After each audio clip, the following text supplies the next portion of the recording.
Isso tem a ver com a espiritualidade quântica? É isso? Que tu fez 2 lives sobre isso? Tem muito a ver. Embora na realidade espiritualidade quântica é um termo usado, mas ele não existe, né? A espiritualidade quântica, ela não existe. O que é isso? A gente utiliza esse termo hoje para explicar a espiritualidade num nível muito mais profundo, já com entendimentos de metafísica e de física quântica. Física quântica e mecânica quântica. Mas ainda, porque a espiritualidade não foi comprovada cientificamente ainda, né? Não de uma forma não refutável ainda. Já teve várias comprovações, mas ainda não foi possível criar experiências que pudessem ser reproduzidas por vários institutos diferentes e que o resultado fosse o mesmo. Algo para ser determinado como cientificamente comprovado significa que a gente executando experimento aqui e um outro grupo de pesquisadores executando esse experimento, por exemplo, lá na Suécia, esse experimento vai dar o mesmo resultado. Então, a dificuldade de se comprovar a espiritualidade é por isso. Ainda não foram criados protocolos de ensaios. É só por isso. Não quer dizer necessariamente que os cientistas não acreditam na espiritualidade. Ali no campo científico, você tem cientista ateu e você tem cientista budista, cristão, kardecista, entendeu? Tem vários. Não é assim, é cientista, não acredita em Deus. Ou não acredita em espiritualidade. Não é. É que quando se fala que algo não é comprovado cientificamente, significa que ele não pode ser reproduzido ainda com o mesmo resultado. E aí, para se usar o termo espiritualidade quântica, obviamente você não tem como entender isso como algo realmente factível. Porque a espiritualidade, ela ainda não passou por esse processo. Mas o que é a espiritualidade quântica? A espiritualidade quântica é o entendimento, por exemplo, o entrelaçamento quântico, né, que foi já comprovado através do entrelaçamento de elétrons. Aproximaram elétrons, geraram um comportamento no elétron, e daí afastaram esses elétrons e faziam um comportamento com o elétron, o outro repetia igualzinho. Isso é um entrelaçamento quântico. Isso foi a prova de que existe um entrelaçamento quântico. Mas um dos dois era o mandante da ação? Um dos dois comandava o outro à distância? Não, eles só estavam entrelaçados. A partir do momento que eles se aproximaram, o campo deles, quando se aproximou, é como se você conseguisse gravar uma biometria.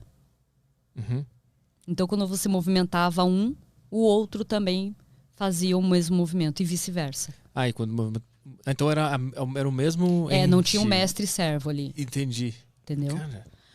E isso foi uma puta de uma descoberta. Porque daí entendeu-se um detalhe muito importante. Por que a gente olha e pensa assim, putz, cientista é um bicho meio chato, né? Não faz amizade com qualquer um, não se relaciona com qualquer um, não se mistura com qualquer um, né? Parece que é uma coisa meio assim que se sente superior, certo? Não é por isso. É porque esse entendimento faz saber que cuide muito bem com quem está perto. Porque a partir do momento que você está perto, você cria esse entrelaçamento. E isso significa que aquilo que tem de ruim ali também acaba acontecendo em você. Seja fisicamente. Essa é a base da espiritualidade quântica? Essa é a base da espiritualidade quântica. Entender como funciona pegar todo o conhecimento da metafísica, da física quântica e da mecânica quântica e utilizar essas ferramentas para fazer as próprias comprovações relacionadas à espiritualidade. Tem uma tese que eu publiquei em 2000 e... Deixa eu ver. Eu faleci em 2010. Eu devo ter publicado ou em 2010 ou em 2011. Teoria da energia composta. É o processo de aparição de espíritos. Todo o processo explicando pela física, não era ainda pela física quântica, mas pela física, como é que funciona, por que acontece alguns fenômenos quando as pessoas veem, têm visões sobrenaturais, veem espíritos. Que é aquela coisa da queda de temperatura, a pessoa sente mais frio, o movimento da pessoa sente uma energia percorrer o corpo. Então, nessa tese, inclusive, explica bastante disso. Essa tese ela ainda não foi refutada. Eu, sinceramente, estou esperando que ela seja refutada, porque o fato dela ser refutada não é ruim, isso é bom, Porque quando você refuta alguma coisa, significa... Quando alguém refuta alguma coisa que você fez, significa que você fez aquele indivíduo parar para pensar e investigar. A partir do momento que ele refuta com algum embasamento. Quando ele refuta com algum embasamento, significa que tem algumas informações ali que podem ser avaliadas. Então, acaba sendo sempre bom quando refuta. Então, quando eu falo não foi refutado, eu não acho tão bom. Quanto, as pessoas podem dizer assim, ai, que legal, não foi refutado. For olhar... sei lá, narcisicamente falando, seria lindo, mas não é bom, né? Porque daí você fica ainda sem a continuidade. Mas é justamente pegar o entendimento de leis que a gente já conhece da física, e que agora já existem leis da física quântica e da mecânica quântica, e trazer para dentro do contexto da espiritualidade para começar a comprovar algumas coisas que não poderiam ser comprovadas por ensaios científicos atuais, são os mais costumeiros, que teria que se criar ensaios ou instrumentos científicos mais potentes para conseguir fazer aquelas comprovações. Então é nisso que está a espiritualidade quântica. Mas tu comprovou algo nisso? O que tu está esperando Não, eu não refutar? comprovei. Eu só mostrei como funcionava o processo de aparição de espíritos. Por que acontecia de haver a queda na temperatura, a pessoa sentir a energia percorrer o corpo, por que muitas vezes isso interferia objetos eletrônicos, né? Então, qual que era o funcionamento?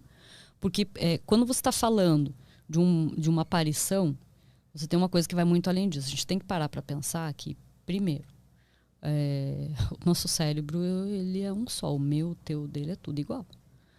Segundo, as nossas vias de entrada são as mesmas, né? Então vamos pegar ali os olhos. Nos olhos a gente tem cones e bastonetes, que são células oculares. Algumas são para fazer a captação de formas e as outras captação de cores. Então você tem os fótons, sejam da lâmpada ou do sol, né? Não importa, incidindo sobre uma matéria. Quando ele incide sobre uma superfície, os átomos dessa superfície se agitam. Esse agito faz você enxergar o objeto, tanto a forma quanto a cor. Então lá, se a gente for olhar assim essa questão de espírito sobre uma ótica um pouco mais científica, como é que eu preciso de um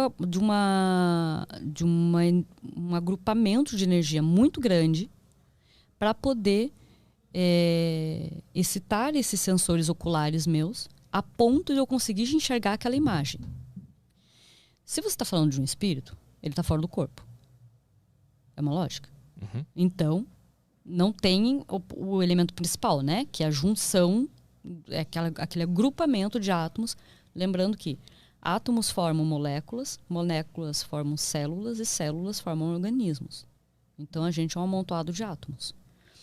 Só que enquanto a gente isso aqui está bem agrupado, está bem visível. Quando você está falando de um espírito, não está mais agrupado, porque tecnicamente ele não está, né, não tá mais no corpo, ele desencarnou. Então, como é que você consegue enxergar ele? O que ele tem que fazer? Se ele vai criar uma agitação ambiental o suficiente para você poder enxergar ele, para excitar as suas células, né, os seus sensores oculares o suficiente para você ver, ele precisa fazer uma alteração ambiental.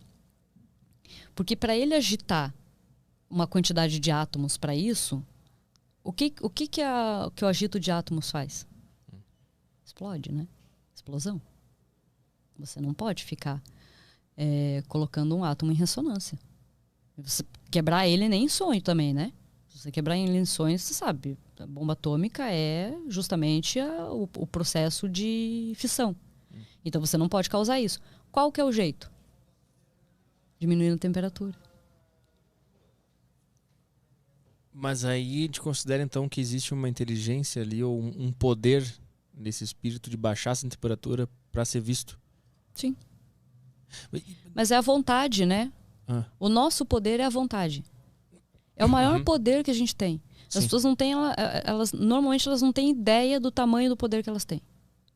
O maior poder nosso é vontade. Não tem outra coisa em nós que seja mais poderosa que isso. Você poderia, sei lá, mudar objetos com o pensamento. você teria que ter a vontade. E a vontade teria que ser forte.